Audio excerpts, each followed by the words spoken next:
मुलाला खोकला आला, श्वास घेताना आवाज येतोय किंवा ब्रीथिंग प्रॉब्लेम जाणवला, की अनेक पालक लगेच नेब्युलायझर काढतात. पण लक्षात घ्या, की नेब्युलायझर म्हणजे फक्त मशीन नाही, तर त्याचा वापरण्याची योग्य पद्धत असते. नेब्युलायझर हे औषध फुफ्फुसांपर्यंत पोहोचवण्याचं एक माध्यम आहे.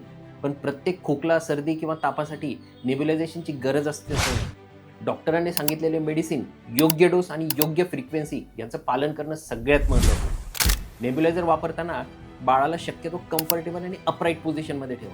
मास्क चेहऱ्यावर नीट बसला पाहिजे, जेणेकरून मेडिसिन बाहेर वाया जाणार नाही. बाळ रडत असेल तर मेडिसिन योग्य प्रकारे आत जाणं कमी होऊ शकतं. त्यामुळे शक्यतो बाळाला शांत ठेवण्याचा प्रयत्न करा. आणखी एक कॉमन मिस्टेक म्हणजे मागच्या वेळेचं नेब्युलायझेशन पुन्हा स्वतःहून सुरू करा. मागच्या वेळी ते मेडिसिन उपयोगी पडलं होतं म्हणून यावेळी तेच मेडिसिन आणि तोच डोस योग्य असेल असं नाही. नेब्युलायझरची क्लिनलीनेस सुद्धा खूप महत्त्वाची आहे. प्रत्येक वापरानंतर मास्क, मेडिसिन कप आणि इतर वॉशेबल पार्ट्स डॉक्टर किंवा डिव्हाइसच्या इन्स्ट्रक्शनप्रमाणे क्लीन आणि ड्राय करा.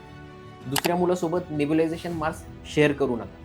आणि नेब्युलायझरमध्ये डॉक्टरांनी सांगितलेलं मेडिसिन सोडून स्वतःहून ऑइल, एसेन्शियल ऑइल्स किंवा इतर पदार्थ टाकू नका. यामुळे फायदा होण्याऐवजी श्वसन मार्गाला त्रास होऊ शकतो. जर नेब्युलायझेशन नंतरही मुलाचा श्वास खूप वेगाने चालत असेल, छाती आत ओढली जात असेल, ओठ निळे पडत असतील, मूल खूप जास्त सुस्त दिसत असेल, तर फक्त नेब्युलायझरवर डिपेंड राहू नका. त्याला तातडीने मेडिकल अटेन्शन द्या. एक गोष्ट लक्षात ठेवा, नेब्युलायझर हे ट्रीटमेंट नाही, ते ट्रीटमेंट देण्याचं एक माध्यम आहे. योग्य मेडिसिन, योग्य डोस आणि योग्य परिस्थितीत वापरलं तरच त्याचा फायदा होतो. तुम्ही घरी नेब्युलायझर वापरत असाल आणि त्याच्या वापराबद्दल काही कन्फ्युजन असेल तर कमेंटमध्ये नेब्युलायझर लिहा.